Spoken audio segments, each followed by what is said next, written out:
Hello and welcome. This is just a quick video update on the Michelin Anakee Wilds that I've been testing on a R1200 GS liquid cooled. I had the tyres on now for just over 4,000 miles, which is in itself is something I've been quite impressed with. When I got the tyre, they felt quite soft, and while the press release was all about how they could do 5,000 or 6,000 miles, I was very sceptical to believe that, simply because they felt quite soft. And with my experience of the Continental TKC 80s, I got about 2,500 miles out of a rear on that, so I didn't really have that high hopes for the Anakee Wild. So to get just over 4,000 miles and still have a rear that's probably got another 800 miles to 1,000 miles left, and a front that's probably got same again, probably could do 8,000 miles out of a front, which for a knobbly tyre I'm very impressed with. So the 4,000 miles has been a mixture of motorway miles and also quite a lot of off-road work in conditions that you can see in this video. So trail riding in Wales mainly, which can be wet, sludgy, muddy. A lot of the time it's hard packed, so I guess it's not relying on that much grip, but there are patches of sludge, which is where really I've found the Anakee Wilds to come into their element. I think of all the tyres I've tested on this bike off-road, they're by far the grippiest. They offer the most front-end grip. They're the least likely to sort of slip away from under you, and it gives you confidence to push on with a big bike like this. Obviously, tyres can't work wonders, and you do have to practice and take a few falls before you get the hang of wrestling a quarter of a ton bike around. But as I say, they're the best tyre, better than a TKC 80, I've got to be honest, for front-end grip. Back end, I guess you can't always tell that much difference. I mean, there's a lot of power at the rear, there's a lot of weight, and if you get on a sludgy uphill climb, you're still going to run out of grip regardless of whether you're on the Anakee Wilds or the TKC 80s. But it's a front end grip that I've been really impressed with. They don't seem to slide or slip into ridges or gullies quite as much as they do on an 80. So in terms of off-road uses, if you're going to ride a GS 1200 off-road, it's the only tyre to get, personally speaking. I guess the compromise comes in on-road performance, and this, looking at some of the online reviews, I guess this is where people have been most disappointed with this tyre. I think they're being sold it as a 50-50 tyre when it's just not. It's more like a 60-40 or even an 80-20 off-road bias. That said, I've been actually quite impressed with the on-road performance. Very noisy. I mean, you can't hide the fact that they are very noisy. A lot of howling from the front end, which even with earplugs you can't completely cancel out. But it's something you learn to live with, and after about 1,000 miles you kind of stop noticing it. I do find on very wet tarmac, on motorways for example, you do get a lot more noise than at any other time. But it's something you have to live with. Straight line stability, again I've seen some criticisms of this online. People saying you can't do motorway speeds, you can't do 80 miles an hour without a weave. I found completely the opposite. I found that in a straight line these are completely planted, and you know, I've hit probably 120 on the GS with these tyres on, and they're completely stable, completely planted and sorted, and they don't squirm, they don't move around. I run 36 psi or 2.6 bar front and about 2.8 bar 40 psi rear. I run that on road and off road, and for me that's, yeah, it's not caused any problems certainly on road. It's not caused any problems. I guess where most people find the compromise with a tyre like this is in the corners, and it's fair to say you can't push on as hard with a block tread tyre as you can with a regular road oriented tyre. They feel cumbersome, they feel slow to turn, they feel like you have to wrestle the handlebars at slow speed. And what I found with the Anakee Wilds, at about 2,000 miles, they seem to have a very strange period of wanting to drop into every corner. You couldn't roll them into a corner, they just dropped.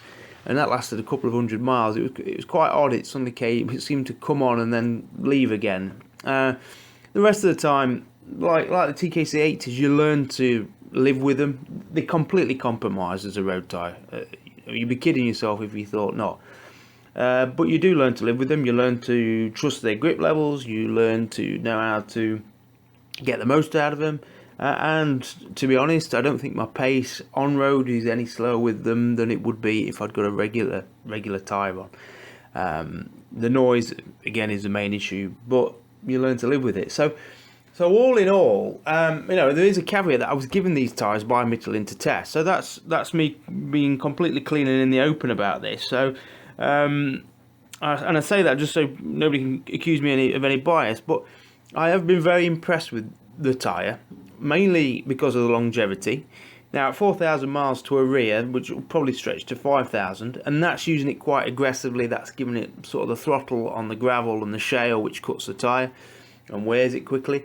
If you were to do a long trip to Morocco, for example, I think you could possibly nurse these up to 6,000 or 7,000 miles to a rear, and that's very impressive. It's certainly very impressive for the amount of off-road grip they give. Of course, something like a Hyde now K60 is going to give more mileage, but it's not going to give anywhere near the same amount of front-end bite that these Anakee Wilds do. Again, the compromise is in the noise, but good earplugs cancels that out. And on road, give it time and you do learn to use them. They certainly won't be for anyone, and if you're buying for everyone, and if you're buying them as a decorative, knobbly tyre to make your bike look better but handle the same, then they're the wrong tyre. I think the TKC 80 for me is a better compromise tyre. It's a better road tyre, but at the expense of not being as good an off-road tyre. So it really depends what you want. And personally, if you're going to do off-road work on a GS 1200 and you want maximum grip, there really is no other contender other than the Anakee Wilds. So yeah, very impressed with it, and I'd fit another set, and I think and even if I had to pay for them. And that's probably as good as a verdict as I can give. Yeah, safe riding. Just to add to that, there's a lot of debate at the minute about riding a large capacity bike off-road. A lot of people saying it's unsuitable, or just to buy a small trail bike, which does make a lot of sense. But at the same time, for me, I like the challenge of riding a big bike off-road.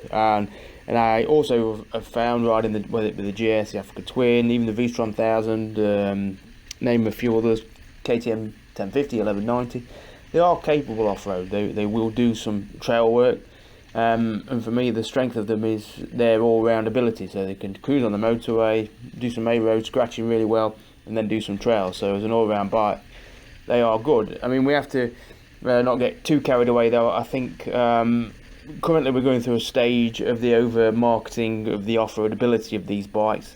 I think we saw it most recently in the Africa Twin case, where it was being shown to be an excellent, amazing bike off-road, but really only in the hands of people who knew how to ride them and who could afford to drop and break them, and had a support crew there to film them.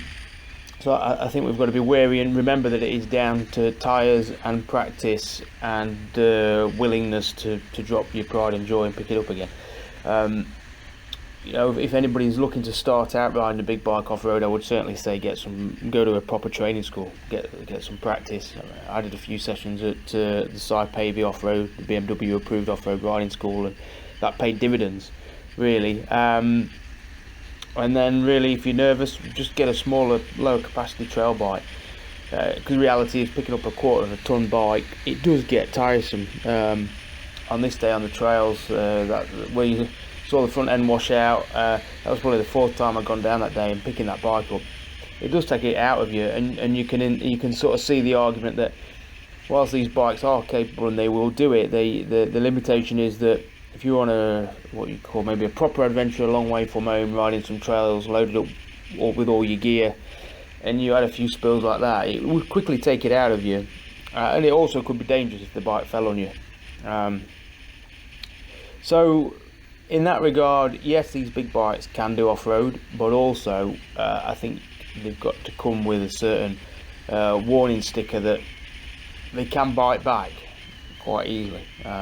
So the right training and the right tyres are certainly the way forward, I would say.